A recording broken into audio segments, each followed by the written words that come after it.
सभी बच्चों को मेरा नमस्कार। मेरा नाम Raman Chaudhary, government senior secondary school Mohal. तो बच्चों, आज हम फिजिकल एजुकेशन स्पोर्ट्स में +2 क्लास के अंदर सेशन फर्स्ट को कंटिन्यू करेंगे, जिसका नाम है पीर असेसमेंट, हिंदी में जिसको हम बोलते हैं समकक्ष मूल्यांकन, या फिर हम इसको दूसरे नाम से भी जानते हैं सहकर्मी मूल्यांकन। तो बच्चों, आज हम यहाँ पे सीखेंगे सहकर्मी मूल्यांकन गतिविधियों की एक श्रृंखला का वर्णन करता है, जिसमें छात्र अपने साथियों के काम का मूल्यांकन और प्रतिक्रिया प्रदान करते हैं। फॉर्मेटिव पीयर असेसमेंट में अंतिम उत्पाद जमा करने से पहले काम के ड्राफ्ट पर फीडबैक शामिल होता है। अगर हम बात करें समेटिव पीयर असेसमेंट में छात्रों के उत्पादों का मूल्यांकन या ग्रेड के हिस्से के रूप में भागीदारी या योगदान शामिल है। पीयर असेसमेंट आमतौर पर छात्रों के लिए समूह कार्य में अपने साथी छात्रों के योगदान का आंकलन करके उसके लिए एक रणनीति के रूप में उपयोग किया जाता है। विशेष रूप से टीम आधारित सीखने में मूल्यवान रहता है। सहकर्मी मूल्यांकन में छात्रों को निर्धारित मूल्यांकन मानदंडों के खिलाफ अपने साथियों के काम का आंकलन करने की जिम्मेदारी लेना शामिल है। ये पीयर असेसमेंट को सीखने के आंकलन का महत्वपूर्ण घटक बनाता है, न कि केवल प्रदर्शन को मापने का एक साधन के रूप में कार्य करता है। बच्चों, अगर हम बात करें फॉर्मेटिव पीयर असेसमेंट, छात्रों को असाइनमेंट और मूल्यांकन के मानदंड से परिचित कराया जाता है। ये किस में आता है? फॉर्मेटिव पीयर असेसमेंट के अंदर छात्रों को प्रशिक्षित किया जाता है और प्रतिक्रिया देने और मूल्यांकन करने के तरीके के बारे में अभ्यास दिया जाता है।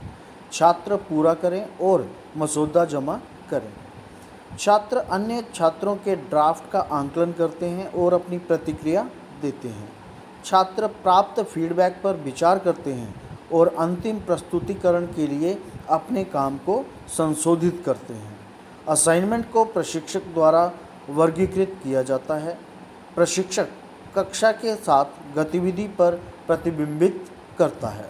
तो बच्चों, हमने क्या सीखा कि फॉर्मेटिव पीयर असेसमेंट जो होती है, उसमें जो बच्चों का मूल्यांकन होता है असाइनमेंट के आधार पर किया होता है।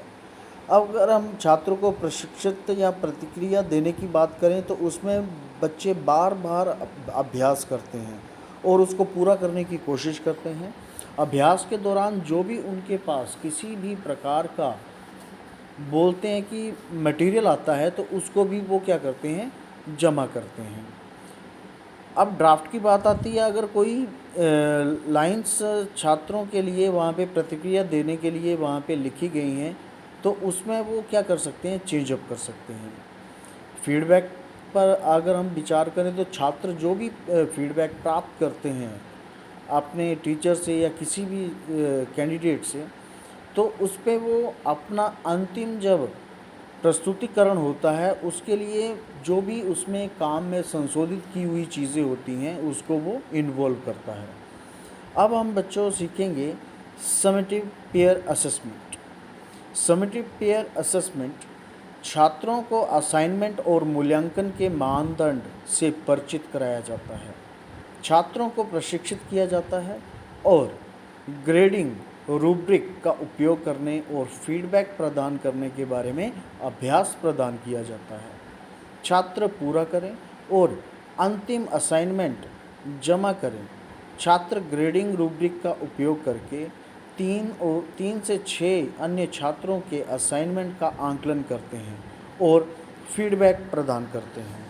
प्रत्येक छात्र के लिए उसके साथियों द्वारा दिए गए मध्यम स्कोर को लेकर ग्रेड निर्धारित किए जाते हैं। प्रशिक्षक और छात्र सहकर्मी प्रतिक्रिया देने में हुई शिक्षा को मजबूत करने पर जोर देने के साथ गतिविधि पर प्रतिबिंबित करते हैं। तो बच्चों, आज हमने 2 प्रकार की यहाँ पे असाइनमेंट सीखी, एक तो फॉर्मेटिव और दूसरी समेटिव पीयर असेसमेंट।